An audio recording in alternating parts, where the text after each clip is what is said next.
Sobria ma significativa, piena di contenuti e a tratti tocca anche le corde dell'emotività. E poi c'è il sito, certamente suggestivo, affascinante. Siamo in piena valle, ai piedi del Tempio di Giunone. Qui ieri sera è andata in scena la celebrazione del 198° anniversario della fondazione dell'Arma dei Carabinieri.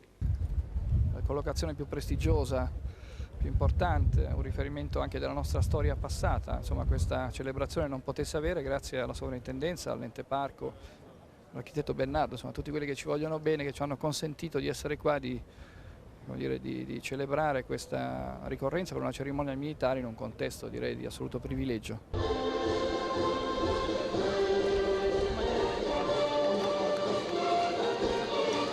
Il primo pensiero è andato alle vittime del terremoto in Emilia-Romagna con un minuto di silenzio.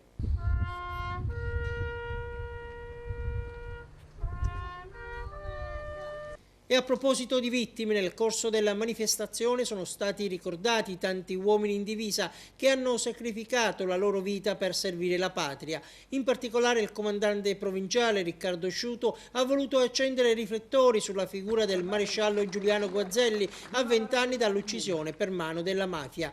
E tra gli uomini presenti nel luogo della cerimonia anche i comandanti delle stazioni sparse nei vari paesi dell'Agrigentino, ed è in particolare a loro, schierati alle sue spalle, che Sciuto si è rivolto. Loro non sono soltanto quelli che arrestano, che denunciano, ha detto, ma fanno un lavoro silenzioso, delicato, difficile, sanno ascoltare, accogliere, sanno intercettare i disagi della gente e provano poi, quanto è possibile, a trovare soluzioni. Grazie, così come un profondo grazie ovviamente lo rivolgo a tutti gli altri uomini dell'Arma, ha proseguito il comandante, che ogni giorno con spirito di servizio si spendono per garantire legalità e sicurezza nel territorio.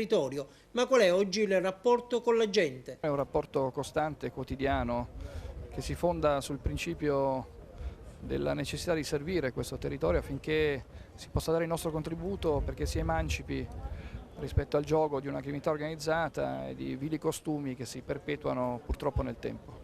I bilanci sono importanti, non sono tutto naturalmente, però i 620 arresti, le oltre 4.200 denunce a piede libero dell'ultimo anno sono tutto sommato l'esito di un impegno quotidiano, costante a favore di tutte le comunità che noi serviamo e presidiamo. Nel corso della cerimonia spazio poi alla consegna dei riconoscimenti ai carabinieri che si sono particolarmente distinti e come tradizione assegnata anche la targa lotta. Alla cerimonia presenti le più alte cariche pubbliche della provincia, in prima fila il capo della Procura della Repubblica di Agrigento, Renato Di Natale. Rendiamo omaggio alle attività svolte dai carabinieri, che sono state numerosissime e voi giornalisti ne siete a conoscenza perché lo confermano le conferenze stampa. Soprattutto rendiamo omaggio a coloro che si sono anche immolati e hanno sacrificato la propria vita per l'Arma dei Carabinieri.